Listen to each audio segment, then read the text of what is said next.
Good evening, everyone. It is about 7:02 right now, so let's go ahead and begin the program. Thank you for tuning in live. And if you're watching the recording, we appreciate that as well.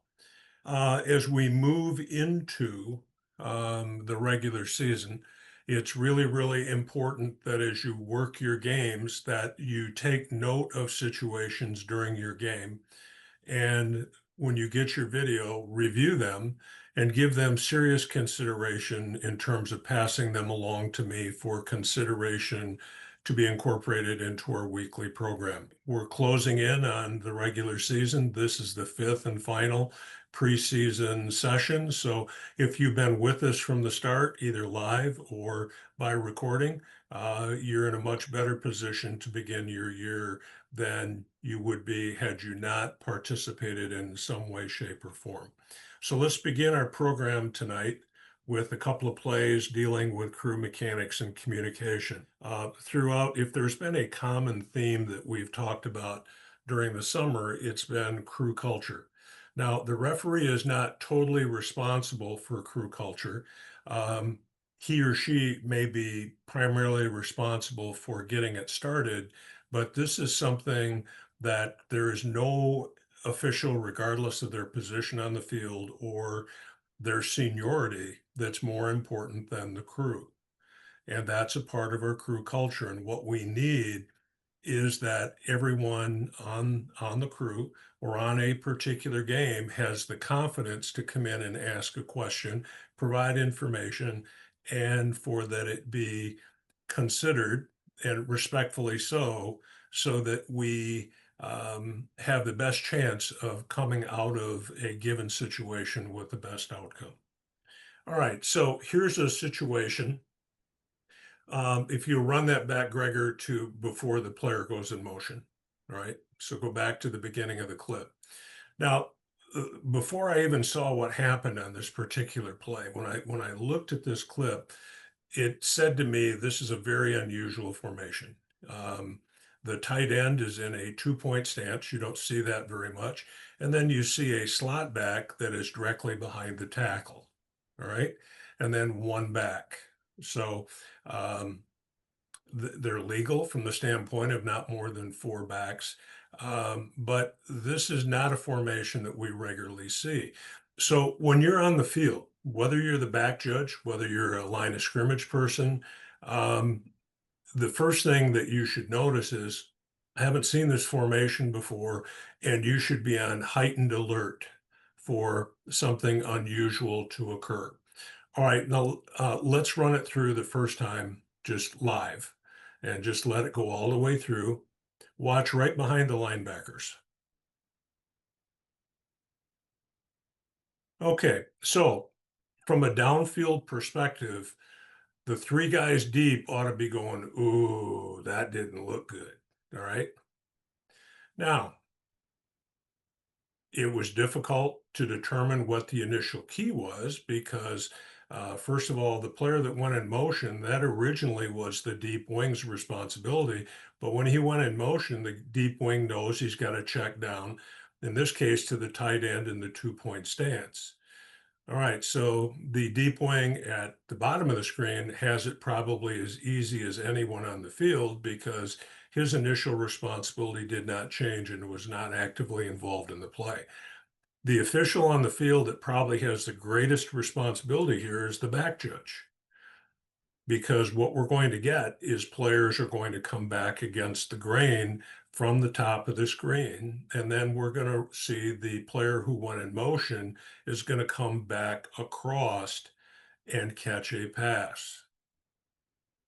All right. So what you've heard me say repeatedly from a deep three perspective is if you're not sure where a pass has been touched, but you recognize that you have blocking downfield, the thing that you need to do is you need to throw your flag. And this is where the trust on your crew has to come in. You have to have the confidence that one or both of your line of scrimmage people is going to be able to say definitively that this pass did or did not cross the line of scrimmage. If this pass crosses the line of scrimmage, this is clearly OPI. 88 comes across, and again, by rule, the player who has the greatest responsibility is the team A player. So the contact that occurs downfield belongs to number 88, and he makes no attempt to go around that guy. If anything, he initiates a block.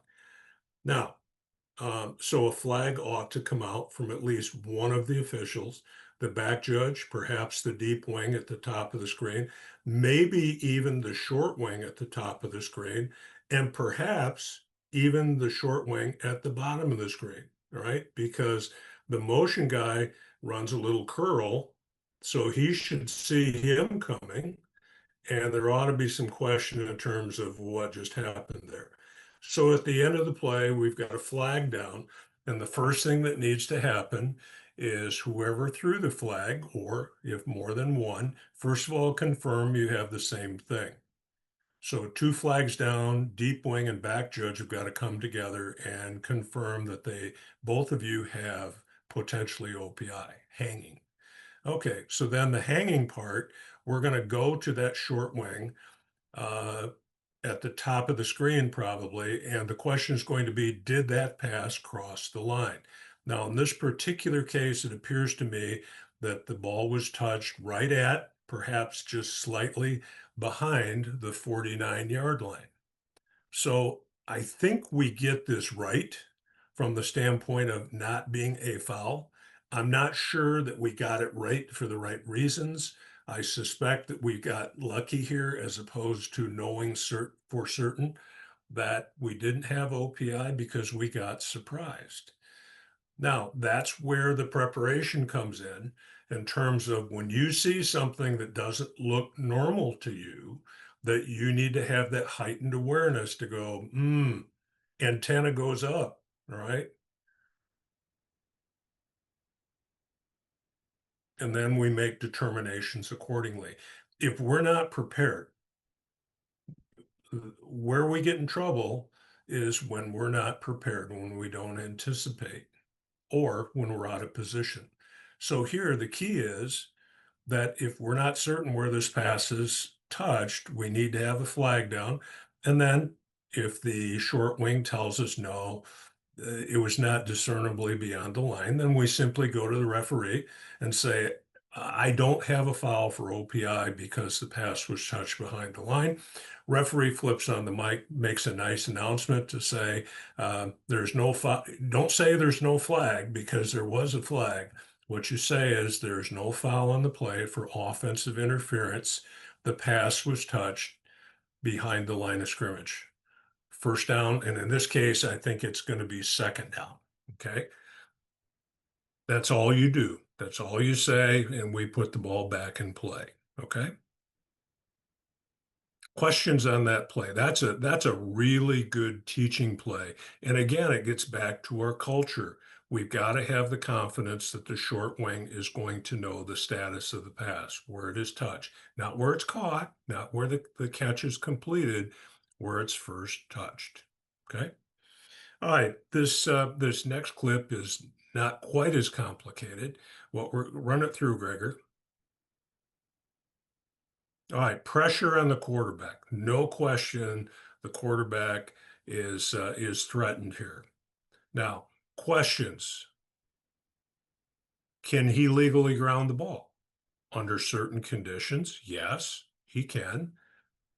The two issues would be A, does he get outside the tackle box?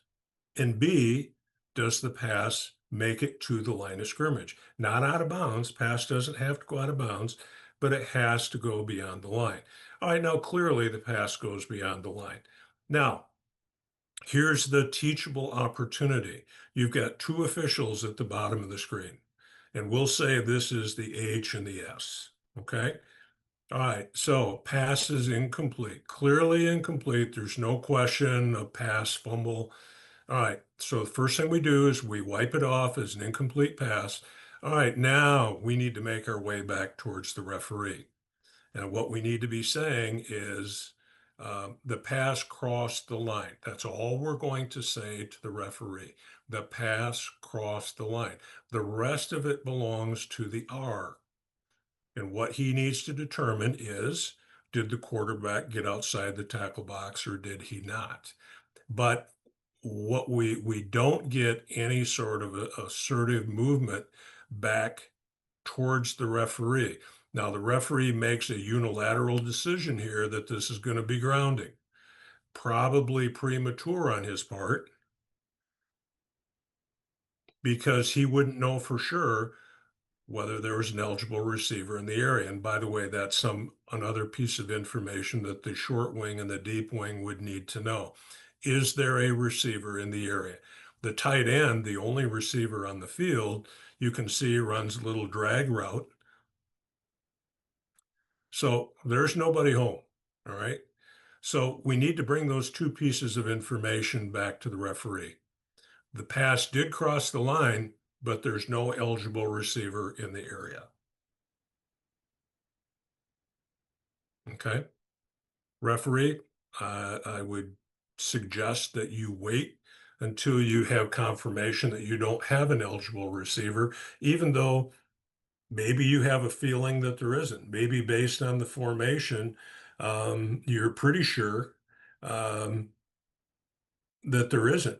But let's wait for confirmation. And again, from a crew culture point of view, it will only reinforce to your officials downfield that you're going to make them a part of this play. Okay? So something to talk about for your games Thursday, Friday, and Saturday of this week. If you are able to get your crew together for a junior varsity game, maybe tomorrow night, you're probably not going to be working 7, but you can still work on the basic parts of this so that you get the ball rolling in terms of how you're going to handle that. All right, those are our crew mechanic plays for tonight. It is my distinct pleasure to introduce to some of you already know Damon Smead, another one of our up and coming officials that have progressed quickly through the ranks and is working a combination schedule in the Great Lakes and the MIAA in addition to some high school football this year. So I've asked Damon to talk about another part of fouls, which are safety fouls. And if you remember back to the PowerPoint that you got, there's a clear distinction between safety fouls and those other fouls that are not representative in terms of player safety. So just a couple of points and well, I'll wait until his presentation is over. I have a couple points that I want to make about safety fouls, but I'm sure Damon will cover it for us. So Damon, um, thank you again for taking on this duty and we'll turn it over to you. Awesome. I appreciate it. Thanks, Rich. Good evening, everyone. I could tell I recognize a few names that's on the Zoom. As Rich stated, I'm going to be going over safety fouls. It's really important that we not only get these on Friday night, but we understand the definitions and the philosophies behind the fouls that we call. We're going to go over a few fouls, notably targeting. We know that the defender must make forcible contact to the head or neck area. A few acts that we can look for. Does the defender launch with a forward thrust? Does the defender crouch followed by an upward thrust, making forcible contact to the head or neck area? Is a defender leading with his helmet, shoulder, or forearm with making forcible contact to the head or neck area? The next one is horse collar tackle, and I have a clip that I'm going to show to you guys. Grabbing the inside or side of the shoulder pad or the jersey around the nameplate and abruptly pulling. Things that we could watch for is the buckle of the knees. That's the main one that we can see. We got a face mask, a grasp, and a turn. Blindside block. In order to have a blindside block, attacking an opponent with forcible contact. When observing these blocks, we want to make sure it's with open hands. So in this clip, we're going to have a block below the waist from the defender. Number 7, we're gonna have a sweep going to the right on the defensive side, the right side. There we go. And the one thing I want to add for the back judges out there, when we see something like this, a motion, we want to be on high alert for potential blindside blocks. Um, and once we clear that, we want to get to the point of attack. And I don't know if you guys seen that block below the waist. It's going to be right at the 12-yard line. And then we're going to have a high tackle right here. The deep wing comes slowed and controlled.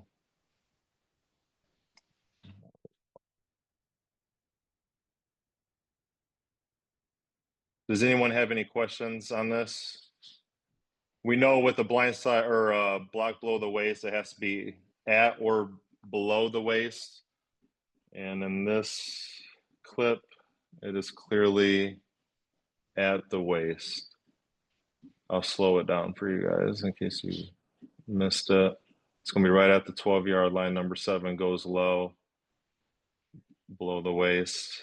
And then we're going to have a high tackle, nothing here, but something that we want to make sure we see. All right, now let me interject on that particular play. Either the back judge or the deep wing certainly would have a shot at this. You can see that the play has not gotten far enough outside for the block by the deep wing's key to cause him to be solely concentrating on him. The back judge has to look into and should see this area with the point of attack coming in that direction. But let's not absolve the short wing.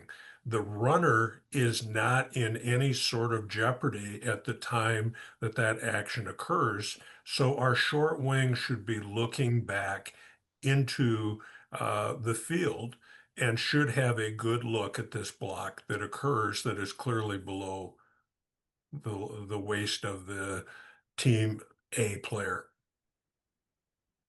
Yeah, that's one that we need to get. All right, the next clip we have here, we have a single receiver up top, twins at the bottom, and we have a tight end at the top right here. This tight end is going to run a streak right up the middle. We're going to have a potential targeting.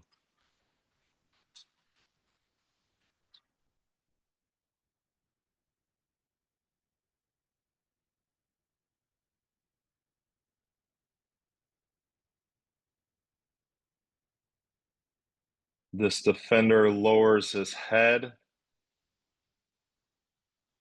and luckily misses.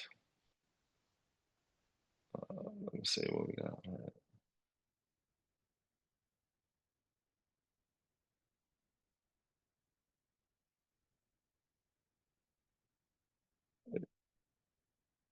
Yeah, I mean, this is textbook. I mean, this is so close. I mean, you could see number 2. I mean, he came to see what he's hitting, and luckily he missed.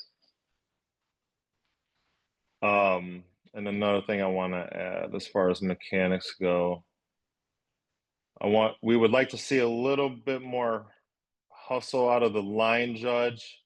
Uh, deep wing up on top. You know, keep your depth. No need to come up and get a spot. But I think in all, this was good by the crew. We'll go through this one more time.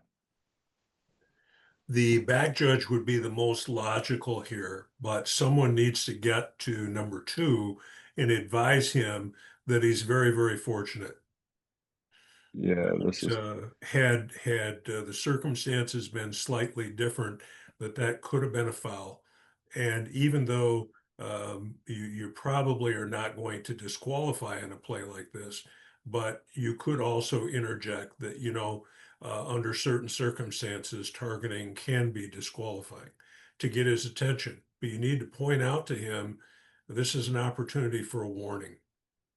And then This that is warning ought to be definitely, shared with his respective coach.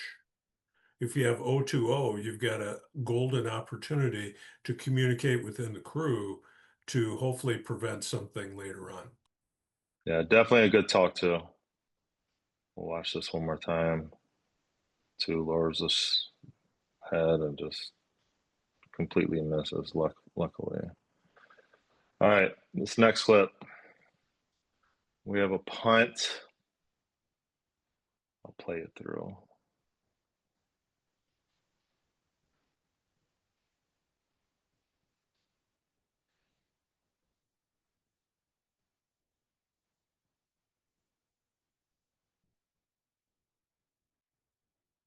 We have a face mask. We have a perfect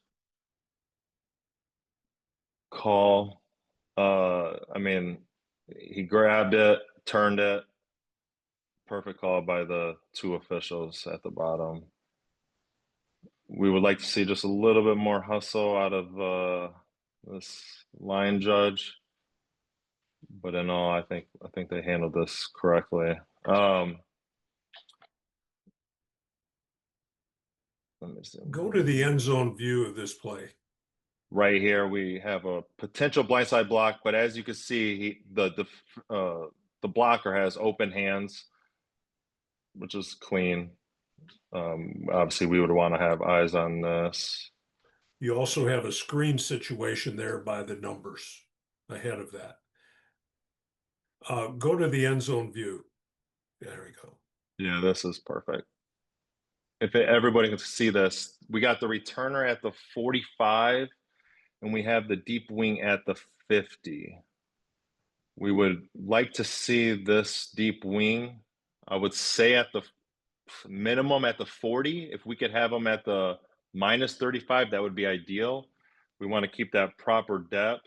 That way we could see the whole, the whole play and get a wide vision.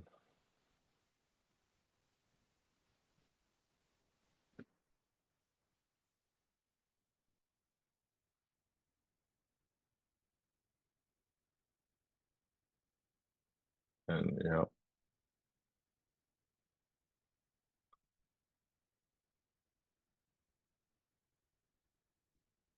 we'll run this back one more time.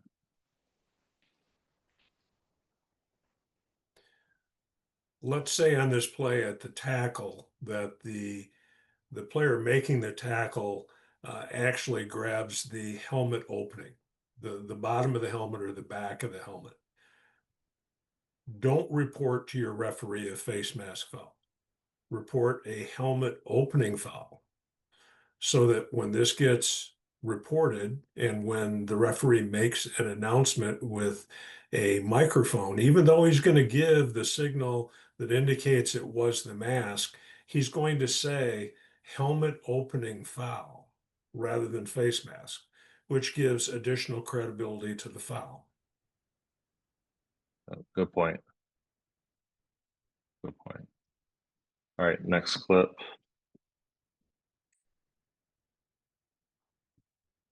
We have a potential late hit out of bounds. It's going to be at the bottom of our screen. Quarterback scrambles. And we get a flag for, I am assuming, a late hit.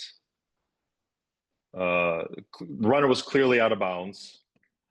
There was a little love tap, nothing forcible.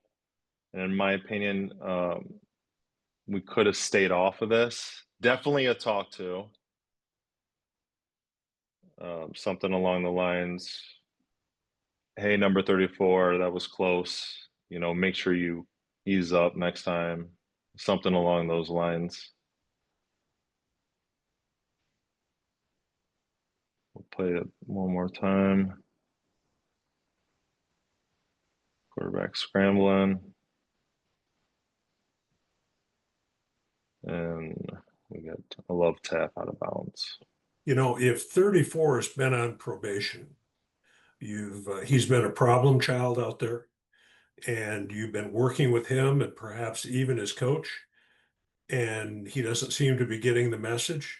Okay, maybe you stick with that just from the standpoint that you've had enough. But in and of itself, this is just not enough for a 15-yard foul. The player doesn't lose his feet. It's not a safety issue. So that's a foul we want to stay off of. And I would expect that the deep wing would come up and talk with the short wing about this flag and seriously consider picking it up. Yeah, I agree. I agree. Definitely communicate with your short wing. Let them know what you have. If you disagree with it, make sure you come in hard and try to talk them off of it. All right, we got another one. We got a potential blindside block.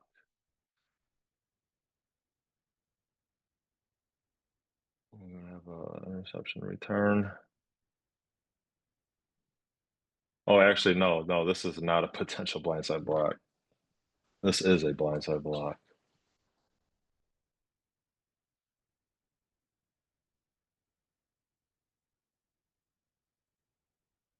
We got an interception and a return. And we're looking right here. Number 22.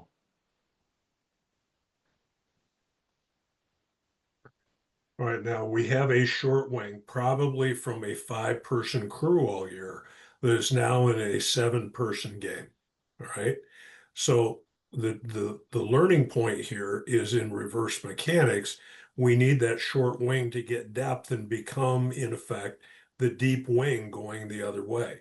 Had he had a proper cushion uh, and not been concentrating on the runner, he may have seen this action and been able to make this call as well. Yeah, we would definitely like to see 3 flags here. Luckily, we got 2 down. And I mean, it's a good pickup by the deep wing. I mean, great hustle. You know, if he didn't hustle and if he wasn't looking at the point of attack, he would have completely missed this. So this is a good call by the deep wing and the referee. And then they talk about it to make sure they have the same foul. Yep, yep. Which goes back to crew communication. Don't assume that you got the same foul as your partner. Yep, good job by the screw. Hey, hey, Rich, can I add something on this play? Please. Um, I'm just looking on the return after the interception here. You'll see the blindside block happens at the 22-yard line, and there it is, and boom. But 27. or Oh, okay. I see that. you see, and the end of the play is 27, where he threw the flag. So crew might want to get together, make sure, because this is gonna end up being a spot foul, half the distance to the goal. So just want to point that out. You Good know point. what? I don't think they even got that one. I mean, I think we got 2 blindside blocks. Yeah, that's a good Yeah, pickup. One by 72 at the 22, then we got another one at the 27. yeah. So we definitely want to get the one with the 22. Yeah. Yeah, yeah. So probably from the back, Judge would have been the second one at the 22. That's a good pickup. We'll watch this one more time.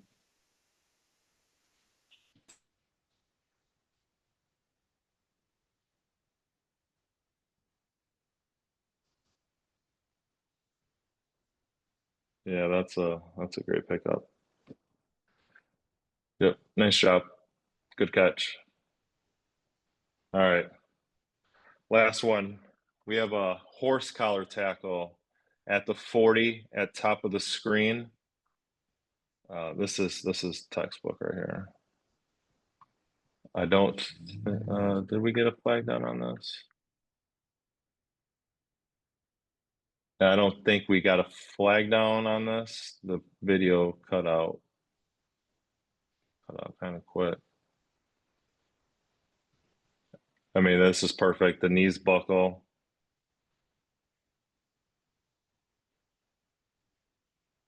He's grasping the inside of the shoulder pad. Yeah, I think this is a good definition of a horse collar.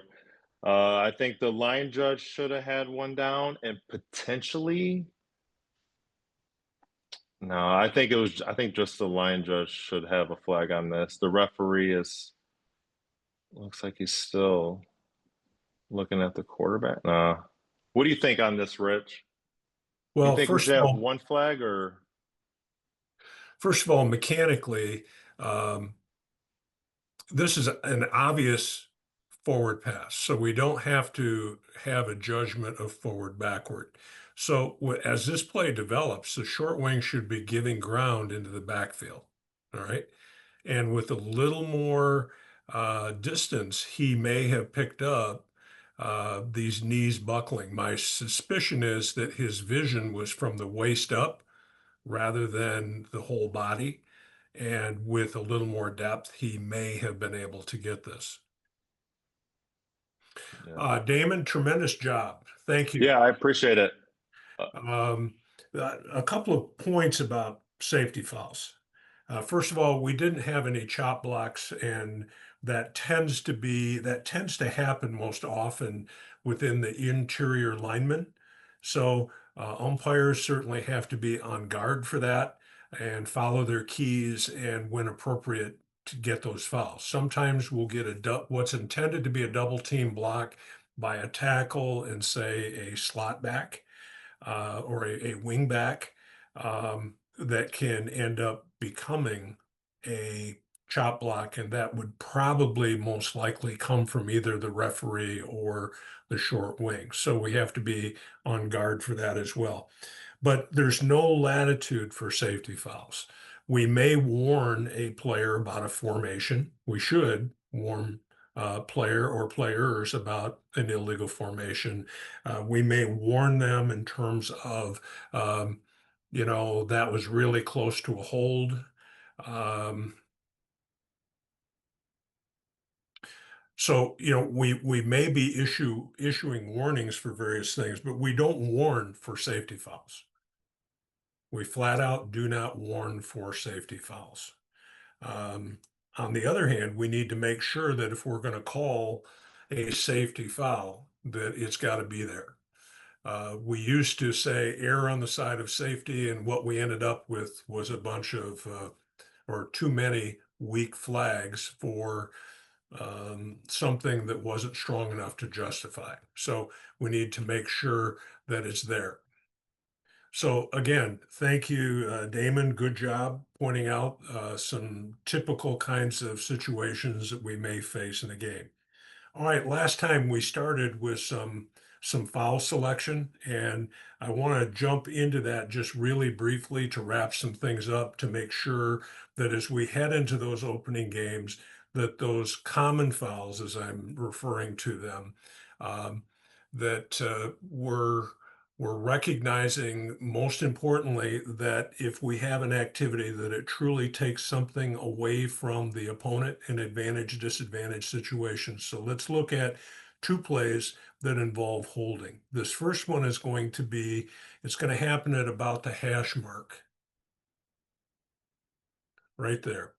Now, if the runner goes outside, there's a good chance that this is going to turn out to be holding because clearly the blocker does not have leverage on this defender. But when the runner cuts it up inside, he's got him walled off, and that's not a foul that we would want called, whether it be the first play of the game or the play that decides the game. All right. Another illustration is on the other side. We're going to have a play that's going to come towards the sideline. And you're going to see that the runner is going to go outside and the blocker will have lost leverage. There's a shoulder dip on the part of the team B player, and he is not able to fully participate in this play. All right. So at that point, he's still got an opportunity maybe to stop this guy short of the goal line. So this would be a foul that we do want called for the very reason that was just given, that we didn't want one on the other play. Now, that's not to say if the runner goes outside as opposed to inside, that we're automatically going to call a foul. It just becomes more suspect, and we have to referee the play, again, more than just the block. Determination of whether foul or no foul is largely dependent upon what else takes place during the play, as in this situation. All right, let's move on to pass interference now. This next clip, we're going to show that there's clearly contact between the defensive back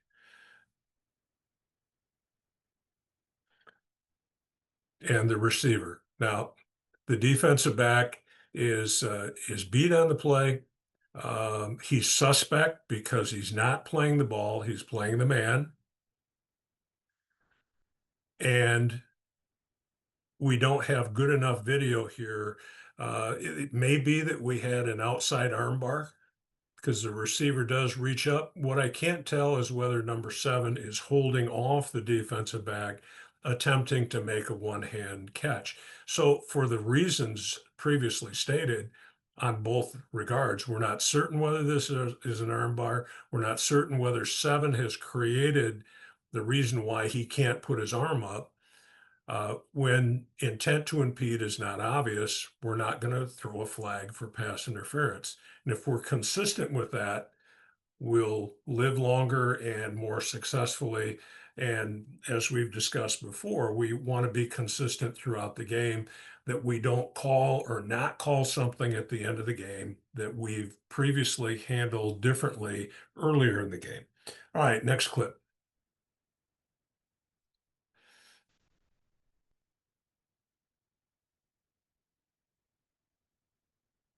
Now, we don't have a great look at this because it's on the opposite side of the field and we don't have an end zone view. I'm not certain what we have here. The receiver defeats the defensive back to the inside right off the bat. Perhaps our deep wing has a look at the fact that the defensive back has latched on to the wide receiver. If that's the case, this is a correct call. So in this particular case, we can't really cast a lot of judgment here. But I certainly would want to see this written up in such a fashion that this was grab and restrict. This was something that took, explain to me why it took something away from the receiver. Okay, next clip.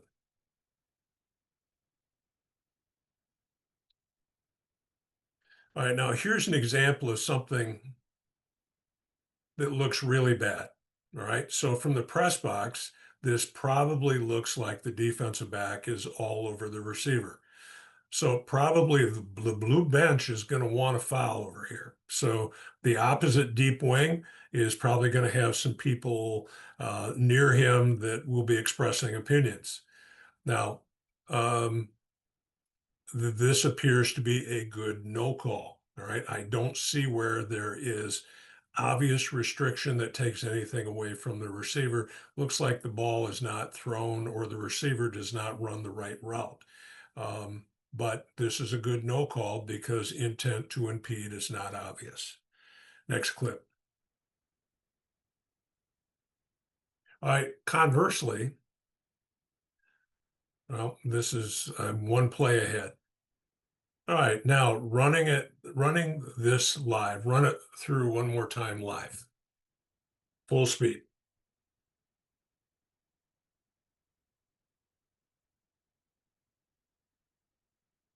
Timing is pretty good by 81, right? Now, we won't take the time to go frame by frame, but if we did, we would show that the contact by 81 is just a millisecond ahead of the ball arriving. This is referred to as bang bang. And in those situations, we're going to stay off of plays like this. We're going to let the players play, let them decide the game. This is a good no call by the crew. not to call this. And once again, we all have to see how things are being called around the field so that if a play that's similar to this happens on the other side of the field, that we have a similar outcome. Now, conversely, the next play, there's got to be some limitations to bang bang. All right, that's not the one. It must be the next one. Go to the next play. That's a good no call. That's just good coverage. All right, now the grandma in the top row. This is at Ford Field. So up in the nosebleed section, the grandma in the top row can see this contact is early. This is a correct call for pass interference. So there are distinctions that we have to make in terms of bang bang. Clearly, in this particular case, the contact is early. This is a foul.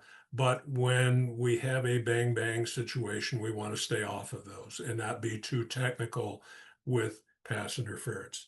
All right, next clip.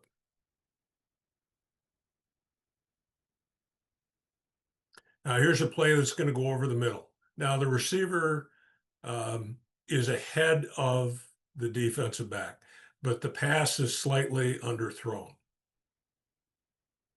And the defensive back is able to close, has his arm out in front of the receiver. Now, if what happens here is that he has an arm bar and knocks this guy's arm away, then this is a correct call for pass interference. It appears to me from this angle that we deflect the ball out in front. And all I'm saying to you is be very cautious when you have a defender that's able to make up ground and make a play out in front of the receiver, unless you have a turn and twist where clearly the defensive back stays in the play by holding on to the receiver. We want to stay off of this. This appears to be a good breakup. The other thing that is worthy of note, we need to finish this play with an incomplete pass signal. All right, next clip. This is going to be a good call at the top of the screen by the deep wing. We're going to let this run through for you. I want to point this out because the deep wing retreats, gets back to the goal line. This is going to be a running play, and you can see that there's a block in the back that is picked up by our deep wing. Really, really good officiating here. I would say this is a block in the back as opposed to a blindside block. They all score the same. Well, block in the back is a 10-yard foul as opposed to 15. But here, probably block in the back is the correct call because it lacks the amount of intensity that would make it a potential safety foul. All right, so what we have to do here is to make sure that what we call truly takes something away from the opponent.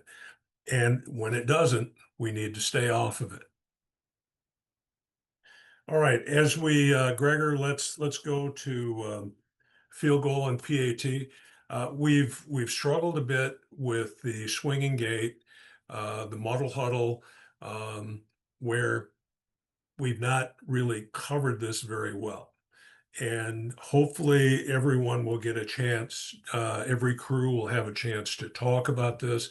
Now, it's really tough in five-person mechanics. You just got to go with what you have. But in crews where we have seven, go all the way back to the beginning of the clip. This is a scenario that we want to avoid. All right. So you can see that our side judge has turned his back on the players and now is sprinting to get back to the back pylon. Now, if we have the opportunity, referees, we can withhold the ready for play signal until we get everyone's attention that we have something other than what we're expecting. After you give the ready for play signal, we're cooked. We got to go with what we have and then hope that we can get people where they need to be. All right, so my assumption is that the crew and certainly the deep wings anticipated that this was going to be a 1 point attempt. Obviously, it didn't turn out to be that way. So what I want you to do mechanically, field judge and side judge, is after a score, number one, don't put your head down and start walking towards what would be the PAT position that you're going to to take. Look at the team, particularly the officials on that side of the field should get a feeling for what's going to happen. You'll get some tip-offs in terms of what they're planning to do. And for instance, well, take note that even if you're near your back pylon and they shift or they line up in PAT formation, you're still going to have plenty of time to get from the pylon either to the upright or into the double umpire position. We're in too big of a hurry to get to what we think is going to be what they're going to do, and we need to wait for the teams to declare and then move accordingly. So hopefully that's clear so that we will be in better position to avoid scenarios like this. All right, next clip. It's much easier to go back to or to come up to your new position as opposed to try to get back to it. All right, now note that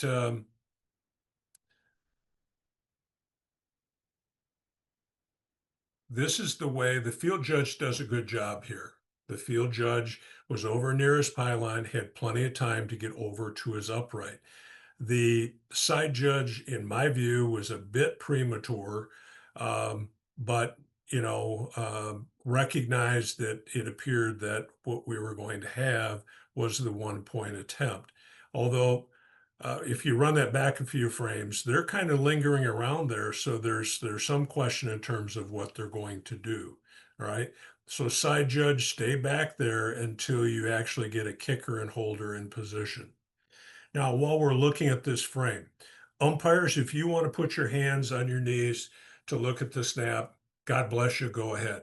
Side judges, I don't want you putting your hands on your knees for a very simple reason. If you think of it, when you bend over at the waist, you really limit your vision, which is exactly why you're in there. And we're going to get to that in a couple more clips here. I want you upright. I want you 7 yards off the line of scrimmage, which is going to be roughly midway in the end zone, no wider than the tight end. Okay. 7 yards off the ball, no wider than the tight end, looking straight up at the strong side of the defensive formation. All right. And we will see some formations here that we'll clarify in just a minute. All right. Let's look at number 77, Gregor. All right. We start out in standard PAT formation and we shift. Okay, now we've got plenty of time to move our field judge and our side judge back to their respective pylons. The field judge gets back there, fortunately, because we've got a pass interference. Now, first of all, our signal has got to be incomplete pass, not stop the clock. The signal, the status of this play is an incomplete pass. So we're going to signal incomplete, but we don't get our side judge back to that back pylon. Fortunately, they ran this play the other way as opposed to his side, because had we run it the other way, probably isn't going to be as obvious in terms of what took place. So we have to be prepared, like the teams, when they shift, that we're going to shift as well. The back judge is going to move off of his respective upright and is going to position himself, not necessarily always in the middle of the field, but will take an affirmative position that will help him officiate the play. All right, now let's look at some specific mechanical things and some ways that we want to officiate this play. All right, now our side judge is standing there at the E. His depth is good. He's on, but he's too wide. He's outside of the tight end. All right. So we need him in probably more like at the N rather than the E. Okay. So he should be over there, maybe inside number 9, as opposed to standing where he is. Now shift or go to the end zone view, which is going to show the next piece of this. All right, the strong side of the formation is to the left side where the umpire is. Where teams are going to try to do things to block kicks, whether legally or illegally, typically is going to come from the side of their formation where they have the most players. All right. So here, the umpire and the side judge should flip positions. The umpire should come towards the right of the screen, and the side judge should be over here where we have those 5 players in position. You can see we only have 4 players over here on the weak side. So we want to try to get our side judge over on the strong side. And again, we're going to show you some reasons why we want you over there in a minute. Um, but we can go to the next clip because they don't do anything unusual here. All right. The next one. First of all, here, good job by the back judge and the field judge recognizing that we don't have 11 players in the game for Team B. We have to count on every down, including PATs, to ensure that we don't have more than 11 on the field. They can play theoretically with 1 out there. It'd be foolish, but they don't have to have 11. But we need to be aware of it in the event that we have a late substitution. All right, now, again, we have our deep wing on the wrong side of the formation. I don't think we have an end zone view of this one, do we, Gregor? No. So go back to the other one. You can see that the weak side is where we have our side judge, and he's too close. He's too close to the line of scrimmage. We need him more mid end zone, and we need him switching with the umpire so that he's over here. The other thing that I want you to take note of is that we are snapping from the 3-yard line, and we have at least one Team B player that appears to be infringing on the neutral zone. So line of scrimmage people, when you see Team B players that are pressing it, you need to be talking with them, backup number, whatever that is. Okay, 38, maybe it's 27, can't tell. All right, we need to make sure that we have them where they belong. We can't, particularly the wide guys, because what he's trying to do, the defense is trying to make that wing back block back to the inside, which opens a gap for this wide guy to go in and try to block the kick. So we need to make sure that we keep him legal. Okay, next clip. All right, now, assuming we are snapping from the 3-yard line, there's no doubt that number 7 is in the neutral zone.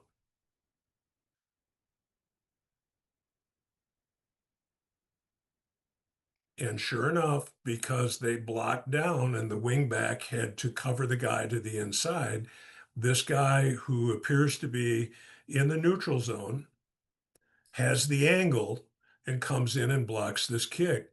Another reason why we need to have the strength of the formation covered by the deep wing over here.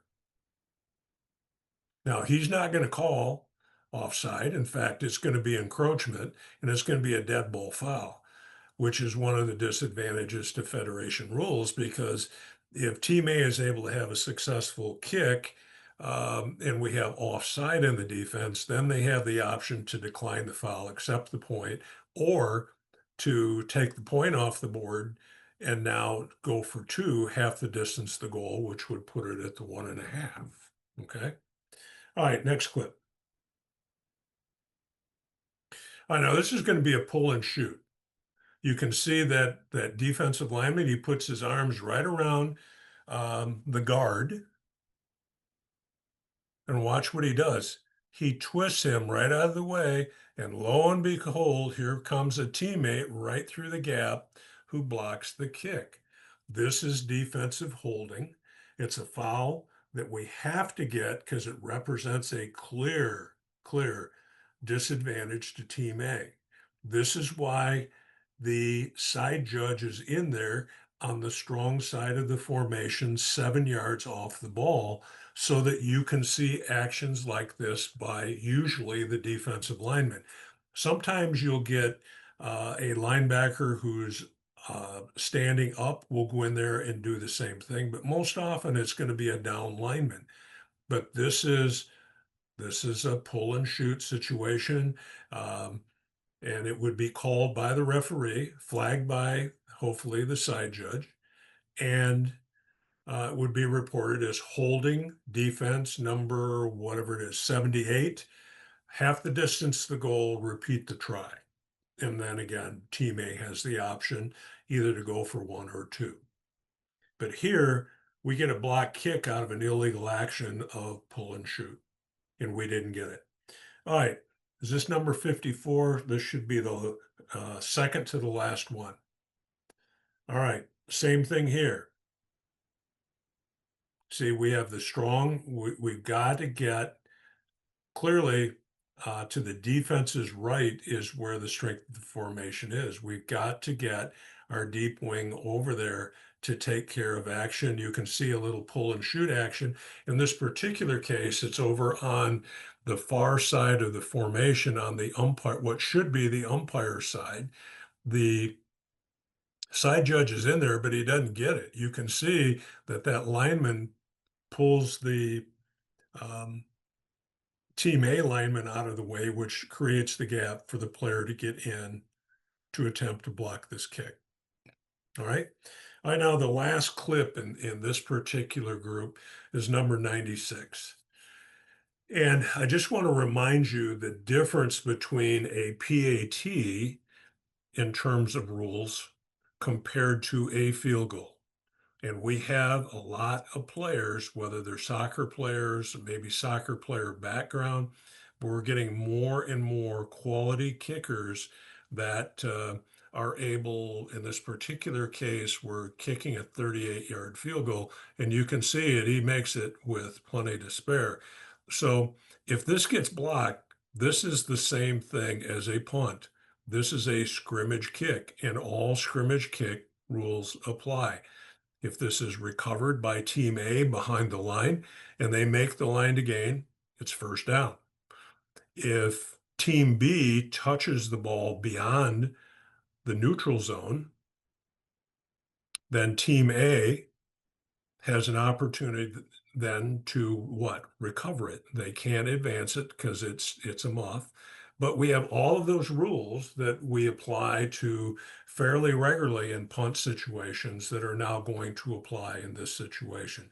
So we need to talk that through and be prepared, particularly when we know that we have kickers from the respective teams that may bring this rule into play. All right.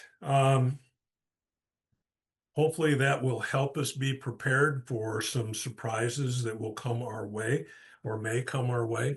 I look for some trick plays, but I decided not to bring them out because I don't want you thinking that the only trick play is a double reverse pass. There are a lot of different kinds of trick plays, and we just have to be alert and kind of smell it out. And that means that we're thinking. We're in our pre-snap routines so that we know who our initial responsibilities are. We know down and distance, and if we're in a situation, whether it's a potential quick kick or something that they're going to run a fake punt out of that particular formation, that we're not surprised. The fewer times that we get surprised on the field, the better off we're going to be. But if we're not thinking, if we're thinking about where we're going to go for a beer and a sandwich after the game, we're in trouble. So you got to stick with the game beginning to end. You can have a trick play at the end of a half. You could have a trick play the first play from scrimmage. And we just got to be ready to go from the opening kickoff. The opening kickoff in your game may be a short kick. So we got to be thinking short kicks. Every free kick is what? A short kick until it's not. All right. So we just have to be alert. All right. So let's wrap up here.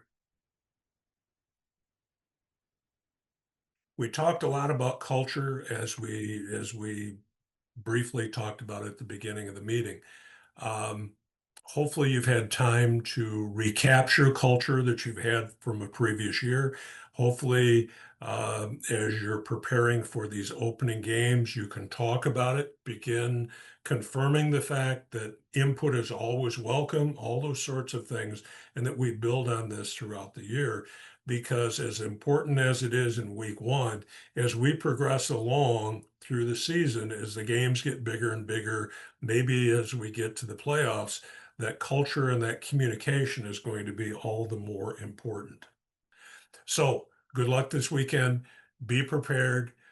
Enjoy it. This is why we're out there. But as we've discussed, the harder you work and the more committed you are to doing a great job and improving in this position, the more fun you're going to have with it. So thank you to everyone. Talk with you soon and sometime next week. So knock 'em dead. Be the best team on the field.